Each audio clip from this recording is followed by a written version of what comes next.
lovely, lovely people. I am Stamford Chidge. This is the Chelsea Football FanCast, and this is Jonathan Kydd. Hello. The lovely Charlie Skillen. Hello. And the fantastically super bright and very entertaining Dan Other Levene. bloke. Bow down to Hello, Dan. it's you. I love you, Dan. You know I do. And we've got benches over there. Give us a wave, benches. Hello, hello, hello. Lovely to see you too.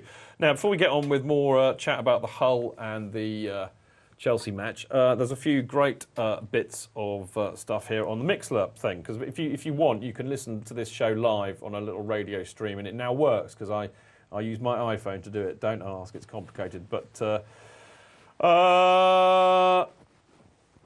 well, there we go. Proof were needed. Jack around a chick says, "Laugh out loud is Chidger where we can hear everything." Well, yes, I know. So you get also, if you're on Mixler, you get to hear what we say in the break, which can be quite. It's like the bits that you. It's like on a DVD of the show, which I will be releasing after the season.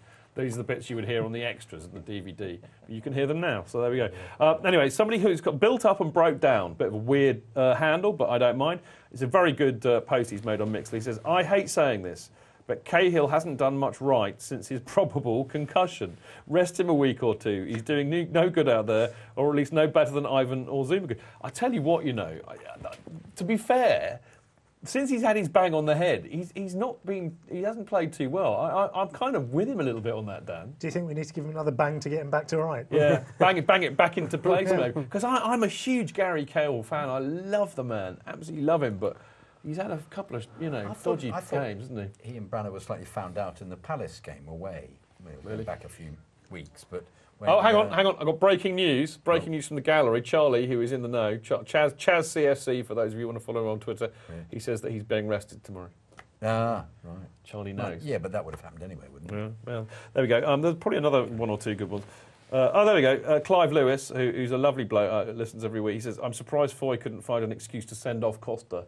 He was clearly looking for one, wasn't he, I think? Maybe, but there you go. I'll try and dig out a few more of those later. I forgot in the break, but this time I will. On that point, Which point? On the Foy potentially sending off Costa, can I get in my Foy story? Yes! Thank you. Do it! Afterwards in the tunnel, we were talking to Mourinho. There were 3 or 4 of us there from the Mondays. And Mourinho, we were asking him, what is this with these cards that Costa keeps on getting? And Costa goes, "I don't know. Why don't you ask him?" And Foy is coming towards us. And Mourinho shouts, "Mr. Foy, Mr. Foy! These people want to know why you keep on booking Diego Costa. Diego is in my change room in tears because you showed him a yellow card. Tell these people why." And Foy says, "I can't say anything. I can't say anything." He goes, Tell us. So Foy rustles around in his pocket, brings out a piece of paper for the crying Diego Costa. Tissue, handkerchief. So Foy's got a sense of humour. So he has, fair enough. So? Yeah. Mate, anybody who referees like he has got to have a sense of humour, is all I would say. Is he a policeman? I think he is, like a lot of referees are, which explains He's a from lot. St Helens, so I don't know if that tells us anything. Yeah, from the north west. Rugby player. No, and the northwest. St Helens is basically Liverpool. Yes, rugby player. Isn't it? Yeah. Like Runcorn is basically Liverpool. Yeah? Yeah. Yeah, that's what I thought. I was going to talk about... we were kind of talking about Fabregas missing and that being a bit of a shame. What has been missing for the last few games, of course, is Costa's goals. But it was, if nothing else on Saturday, apart from the fact we got 3 points, I think that the positive to take out of it was Costa getting back on the score sheet, Charlie. Absolutely, yeah. Decent goal too, actually, wasn't it? It was a decent goal. I said last week he's not been at his best since his was quite a nasty injury. We were talking about this in the pub, weren't we? I think. Probably. It was either on the pub or on the that telly. face tells 1,000 stories. You see, because you gave it away, I didn't. Because I'm a pro and you're obviously an amateur, but I can't remember anything that I talked about in the pub. And when I asked you that your face said exactly that. So I feel your pain, mate. Right. Okay. Good. I never remember anything I said. The blue-breasted solidarity. Bird. What? The ornithological gag. What? No. Okay. Oh. No, Charlie came. I remember that ways. because what Charlie said in the pub last week after the show was very, very funny, but we can't repeat it on the show. Yeah. No, I keep giving hints. That's why I just said it. I know. It was great. No, I think you're right. I think it was, for Chelsea fans anyway, it was the real positive to take. Touch wood. He'll be back to his sort of. Is it hamstring and calf injuries that he's got? It's groin, isn't it? Is it groin? He's got a groin injury. But, What was that injury? Was it Drogba had this gripper's groin or something? There's a groin injury. Is it gripper? No, there's an injury to your groin, but it's called something's groin. And I remember this. We're talking about another Chelsea player who had this. Anybody who knows the answer to this, send it in on Mixler, and I will. You can have a Chelsea FanCast T-shirt, no matter what size you are, because they're all large. I was sure you were accusing a Drogba of having a stripper's groin there. I've got no, that'd be something else, wouldn't it? But anyway, gripper's groin. Gripper's groin. It's something like weird like that. Begins with G. Somebody go and Google it. Honestly, I'm not making this up. This is not me on acid or something. This is for real. Gruesome groin. No, it's not gruesome. Right, I'm going to talk a bit more about football. What I'm talking of Costa being back in the goals. It was interesting to see Petr Cech playing his first first Premier League game of the season. Still kicks as badly as. Well, I was going to say it's really interesting to see. Shame, wasn't it? It's really interesting to see Cech play. Now we've had a very large dose of Thibaut Courtois, and where are they in the comparison stakes, Dan? You can't criticise Cech for anything. Not criticising him. I'm just saying where do they stand? He didn't have anything to do, did he? I mean, you can criticise those kicks. They've never been a great part of his game, because that's about the only thing he really did in the game, isn't it? Yeah. You can't even say he was rusty, because he did nothing really happen. So. But I think you've got obviously a younger man there who maybe commands his area a bit better than Cech does. He certainly seems to be a bit more gung-ho going up. Cech did make a bit of a hash of that punch out, didn't he? Got it, Chidge. Not Gilmore's. Thank you. Gilmore's Dan Silver, just to prove that Chidge has not lost the plot permanently, Gilmore's groin. Thank you. Dan, what is Gilmore's groin? You've got it up on your phone? It is... That's to do with Gary Gilmore. Got to load it. Probably shouldn't go there. Looking through Gary Gilmore's groin. It's just loading. Give me a sec. OK, all right, we'll carry on. We'll wait. The show will wait for you, Dan. Don't worry. Perfect. Dan, you were saying? I just think Courtois, because he's 10 years younger, is a little bit more mobile. Well, aren't we all when we're 10 years younger, exactly, mate? Yeah. I mean, I wasn't trying to be, horrible to Cech, because I love him. Really, my point is, isn't it wonderful that when Courtois out for a couple of weeks or whatever, you bring Petr Cech in, which is fantastic. I mean, it does beg questions, though, and I am glad to see him getting a few games. But, I mean, really, in all honesty, how long do we think he will stay? I think till the summer. I don't think there's... You think he might jog on then? Yeah. I'm not sure there's going to be a multitude of options for him in January. Contract is he under? How long has he got to go? Do you know? He's got another couple of years, I think. Yeah. So they'd get some money out of selling. Oh, yeah. About 7 million they want for him, I think.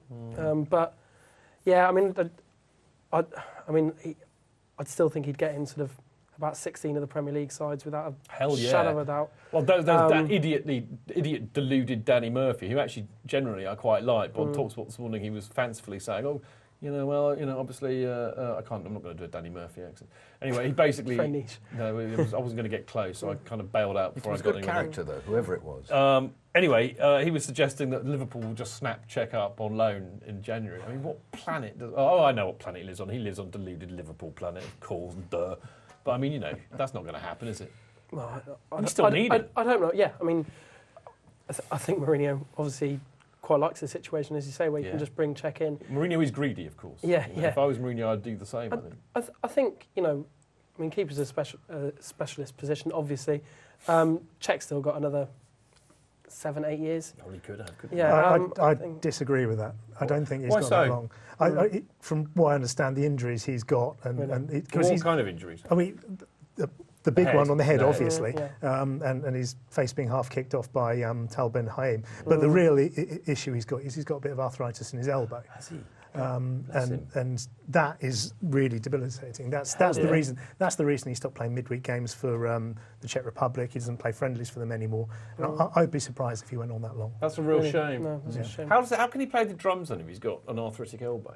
I've no idea. Good question. I think the issue he has is a bone spur. I know how you play the drums, Jonathan. It's a bone spur on the edge, so the difficulty he has is straightening the arm rather than bending it. I had no idea he was suffering from that. That's tragic. Actually, fine for a cymbal, not fine for a cross. You'd be very heavy on the tom, you could be, in fact, with just a little bit of flick. It's very tragic because I love Petr Cech, and it doesn't sound like he's got much long left in his career. Which is they said that about JT, didn't they? Look what's happening. He's bionic, Jonathan. He's bionic. No, I mean, we were talking a bit. I think we were a bit. I mean, I get the feeling we were a bit mizzy about that game on Saturday because it wasn't. I mean, I felt we sat back a bit after. But at the same time, hang on a minute. We went 1-0 up. And I remember saying to you when I was there, it was going to be loads of goals, early goal, that goal was so easy. But it didn't happen like that. They sat back, didn't they? Well, also and your mate David was good on that too. He said that not only did we sit back, we kind of let Hull onto us, and actually they were they had a go. To be fair, they didn't just. They did. There was a period where we weren't in the game at all. I thought they went up a notch after the goal. I actually thought I'm a bit confused as to why they're so low in the table, because I thought they've got some decent players. Yeah, I thought they played pretty well. By the way, you like Livermore. You thought Livermore was great, yeah, I you? do. He was the guy I said, blimey, he's a real unit, that Livermore. Yeah. I didn't realise it was Livermore when I was saying that, obviously. But when I saw it on even when I was much closer to the game than I normally am. But he is a unit, Livermore. Blimey, he's put on some muscles, hasn't he? Crikey. I think, if there was a reason for Mikel Matic to play, it was that, if Hull are good anywhere, it's central midfield with Huddleston and Livermore. Especially in a physical sense. Livermore's been eating the same porridge as Matic, hasn't he? Yeah.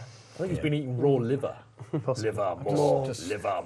I'm slightly worried that the approach of the team since the Sunderland game has been slightly more physical towards us. Whether that's made an impression on the Premier League psyche. Oh, we'll have a go at them. We'll rough them up. But I don't think, Fabregas, Hazard's got a lot of, I think he's got a very low centre of gravity and he's quite muscly and strong. I don't think there are any pussies in the Chelsea team. That's kind of what I'm saying. Well, no, I think there are plenty of them who can mix it. Yeah, I think it's a bit like the old Laurie McMenemy gag, isn't it? I want 7 odd carriers and 3 violinists. But I think we've got that kind of balance. So if actually any of our smaller guys do get picked on, you just send out Branner, Cahill, JT or Costa to nobble them, and I kind of get a sense, particularly with Mourinho as a manager, that's the kind of thing that would happen. So, something slightly short of a 99 call, if you remember that. The British Lions in the 70s. How old do you think I am, Chidge? I'm just kind of hoping it was older. No, I think that's a story that I thought had permeated every. I'll direct that to the older person on the show. Jonathan, 1971 Lions tour, Willie John McBride, 99, and they all piled in and smashed everybody. I think we should have that in football. That'd be great. Wasn't an ice cream. Actually, I've got a great segue there, because the next thing I was going to ask was, are we boxing clever? And that's really what my point was. We sat back, we rested, the game was 1-0 up. We've got a lot of fixtures to come over the Christmas period. This is classic Jose boxing clever, isn't it? It's resting in the game. He's talked about this a lot in the past. And when you've got, is it 9 or 10 games in December? And they're not easy ones. They're some really tricky away from home games. You look to Stoke. That's going to be a right old. Derby tomorrow won't be easy. Of course, yeah. They're all games that could potentially be very physical. And we don't have Bamford playing for us. No. It makes sense, doesn't it? And at the end of the day, points are in the bag. A serious question though, Charlie. It sounds like weird to say this. Have we actually just had a little mini dip in form? We reached those heights against West Brom, and everybody was saying, and I think quite rightly too, it's some of the best football I've ever seen at the Bridge. And then since then we've had, we drew against Sunderland, we lost against Newcastle, obviously. It wasn't massively convincing on Saturday. We thumped Spurs, but that hardly counts these days, does it? We're 3 points ahead of City, which is a bit concerning. But actually, there are signs there that we've had a mini dip in form, haven't we? Yeah, we have. There's no two ways about it. Thankfully, that mini dip in form has only resulted in 1 draw and 1 loss. Yeah. I think it didn't happen in November, more importantly. Exactly. And I think Mourinho will be perfectly happy to get to 2015 just grinding out wins. Yeah. After that, there's a bit more breathing room. Obviously, depending on what happens with the semi-finals of the Capital One Cup, if we get there. Like Dan says, we've got Stoke, we've got West Ham, who are absolutely flying. I'm really pleased that game's not at Upton Park. Southampton's going to be tough as well. Well, they're on a bit of a sticky run now, aren't they? But, resting games, like Dan said, is absolutely key. The West Brom game that we just talked about, they massively rested in that game. They could have had that 6-7-0, the way they were playing. I'm perfectly happy to see them grind out wins until the new year. Well, so am I. City's resurgence does worry me a bit, because and actually United's too. People laughed at me 2 months ago when I said United will be there or thereabouts this season. Never in fact, a United fan laughed at me when I said that. And I said, oh, no. You don't spend 150 million quid on some fairly decent players with a manager like Van Gaal to come 7th or 6th. It's just not, they'll be there or thereabouts. But City are not resurgent. City have been there all along. People forget this. Cahill was saying this post-match after Sporting, when I spoke to him on last Wednesday. He said, 24 games or whatever it was unbeaten that Chelsea were. Yeah, but City now 3 points behind. Yeah. You put all that work in. And this is still only 3 points This ahead. is the Premier League. You've got to beat the best teams, and it's going to be very hard to win. Yeah, absolutely. Okay, now a little bit of self-indulgence on my part, and hopefully from Jonathan too. But I mean, we take the mick out of Jonathan every week on the show, which, bless him, he embraces rather than thumps tears me apart, actually. I know you do. And the thing we take the mick out of him most is the fact that he sits in the posh seats in the East Middle stand. No singing, he has no a standing. butler. Anyway, Jonathan kind of, called my bluff, as it were, on Saturday and actually invited me as his personal guest to the East Middle on Saturday. And there's a picture of it somewhere. Have we got the picture of the East Middle? I can show you where we were. Oh, can you show it again? Because I missed it. There we go. They see that building bridges sign there, if you're watching on TV. If you look at it closely, there's a bloke with a flat cap on there sitting next to a bloke with a beanie hat. That's me and Jonathan. We're in the front row. That's where he sits, just above I think it's the B of Bridges. I think it's around there. Probably see you there as well. So there we go. Just underneath there. It's fantastic. Yeah, we were told you were above you, but Are you tucked underneath? In the lower tier. Yes. But I have to say, it was great fun. It was great fun sitting next to Jonathan, and we had a lovely. Oh, there we go. And I love the photo bomb. Yeah, Can you see the photo bomb background there, behind us? yeah. But we had a lovely time. It was really lovely to sit next to Jonathan at the game, and as I said, we had a lovely roast beef and Yorkshire pudding, or I did before the game. I was a bit late because I'm always late. I had a bit of salad. You had a bit of salad. Yeah. I know. I was very late for you. I'm very sorry about that. The other thing I would say, and where you sit, we're in this great position. I had no idea you were that close to the game. You're really close. We're not much farther away from where you are, and you can see what Mourinho's up to, and Steve Holland, and all of that. you know who's coming on. It's like, and I could see the game. I mean, normally I'm right stuck at the back of the. But also the other thing, you can hear yes, much more. Bang on. Because frequently I'll come up and say there was a chant. You'll go, we didn't hear that one, and I can hear both of them. Hear both sides. Well, I know, and I mean, I've been arguing the toss with you on this for ever since we've been on the show together, and actually I now got it. I actually could hear all of the ground. Well, that's because in the East Stand nobody makes any noise. Well, helped, yes, exactly. Helped by the perfect listening conditions which you have in the East Middle. But where I am, right up in the top of Gate 17, you just about hear a bit of the MHL, and that's it. And when you're there, it's great. I really enjoyed it. I loved all of that. If you shout or say, come on, people look at you. Everybody turns around and looks. If you listen very carefully in the East Stand, you hear the clack, clack, clack of my keyboard. They're very quiet there. But do you know what was really nice? It was really nice to hear. I met your lovely mate David, wasn't it? Yeah, David Wilkinson. And he was moaning at half-time about the people who sit near him, who basically sit there moan about the game all game and clearly haven't. And it was really lovely to hear somebody who not sits. having a clue. Yeah, absolutely. It's lovely to hear somebody who sits and pays a lot of money to sit there, moaning about somebody moaning about the game because they don't know anything about it. And if he'd have sat there and thought, well, obviously he's right, I would have been worried. But fair play to David. There's a bloke who's obsessed about the ball going backwards, which is in must love situations Mikel, where we wouldn't hate him. Absolutely. Yeah. And we saw John Hollins in there. That was great. I mean, I really, really loved that. What was it like sitting next to me though at a football match? So it was a bit worrying because people were complaining about you. What were they complaining about? The chap next to me said, "Don't bring him again." Okay, on that bombshell.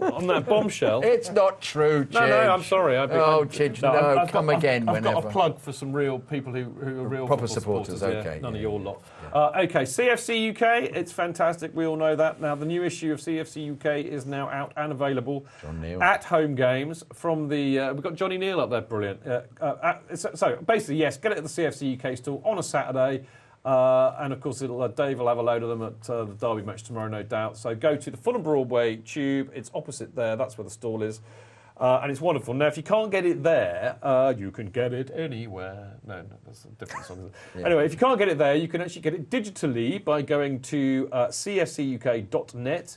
Or, I believe, if you reside in Canada or the United States, otherwise known as North America, you can get it at colonialdistribution.com. So there we go. So you can actually get the real version by doing that. Brilliant stuff. Now, after the break, we're going to be having a look back at the Sporting Lisbon match last Wednesday. See you in a sec.